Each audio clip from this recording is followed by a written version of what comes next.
No electronic devices, no GPS, no phones in Missions of Madness. You're reliant on yourself and on your teammates and on your powers of observation.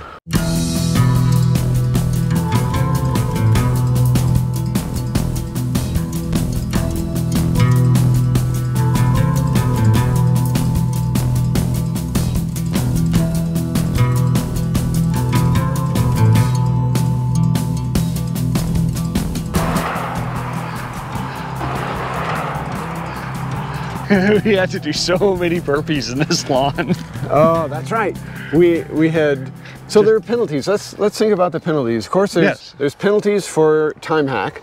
Mm-hmm. And not only if you get there too late, like if the group is too slow, but also if you get there too early, if the group is too fast. Yeah, so one of the things about the penalties is you want to be able to set a time in which you're going to get somewhere, but you don't want to pad that time so much that you get there with no problem. That takes away the urgency of doing it, and what it does is it wastes time. It wastes time, and also it's not, let's say, it's not objective focus, it's just achievement focus. Yes. So if I say I'm going to be here at a certain time, it doesn't mean that I'm going to be there 2 hours early. It means I'm going to, like if it was a rendezvous or a you know, some kind of meeting out in the woods or something. Yeah. You want to both be there at the same, you want to be able to estimate your travel time accurately.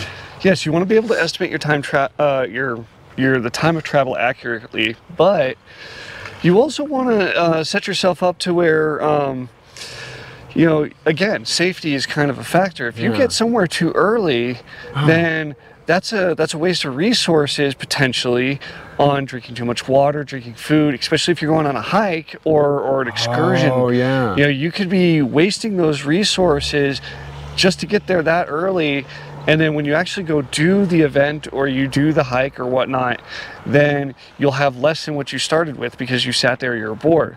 Or what a lot of people do is they'll get there, they'll sit on their phones, and they'll go for that dopamine rush, and then they're not ready to actually go on the hike in a lot of cases. That brings up another point. No electronic devices, no GPS, no phones in Missions of Madness. You're reliant on yourself and on your teammates and on your powers of observation. When was the last time you saw a paper map instead of going into Google? That's true. You know, it's have to have a paper map. Starting to turn into a lost skill. People don't know how to read maps anymore because it's too easy to go into Google Maps and say, I need to go from point A to point B, give me the directions. Not only that, it gives you every step of the way. Yeah. So in Missions of Madness, you're faced with a new, potentially unfamiliar objective, and your team, you're allowed to use the resources of your team. You have to find a route. You can do it with a map or you can do it in your head, and you have to follow that route. You lock that route, and you lock that time hack, and then you move out. And there are penalties for under, over, or estimation. Misestimation, yeah. And some of those could be incredibly bad. And that's what we're talking about, the burpees here. Yeah, we got absolutely wrecked with doing burpees. I think we had to do, what, like 60-something burpees like because we completely threw off the time. And we were able to knock them down because one of the other aspects of this is that, keep in mind, we talked about that earlier, but it's these details that we kind of use as a way to soften the blow. If we're a little bit off on our time hacks, and we've got to do a whole bunch of burpees in addition to the exercises that we knew we were going to have to do. Yeah, the madness. Yeah, then if we get our keep in mind details correct, then that will reduce the sentence, if you will. I like that. And that actually has a logical and practical connection with real tactics. Hey, good morning. Morning. If you are running behind, or if you're running ahead of time on a mission, Let's get around here. So if something happens and you're running ahead of time or behind time, it makes sense that your powers of observation would give you a little bit of an edge.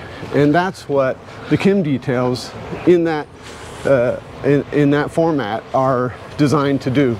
That, yeah, maybe you're running a little bit slow and you get a penalty, but because you were so observant, you can knock some of that penalty off. Yeah, and this has a real life application.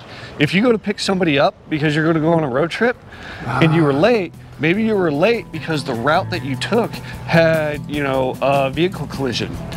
And now that you picked up your friend or whomever, and you're going back the same way, you can say, we need to take a different route because there's a vehicle collision on this intersection. Yes, that's a great example of situational awareness where it impacts your performance, as it were. Correct. Yes. Oh, that's a good one.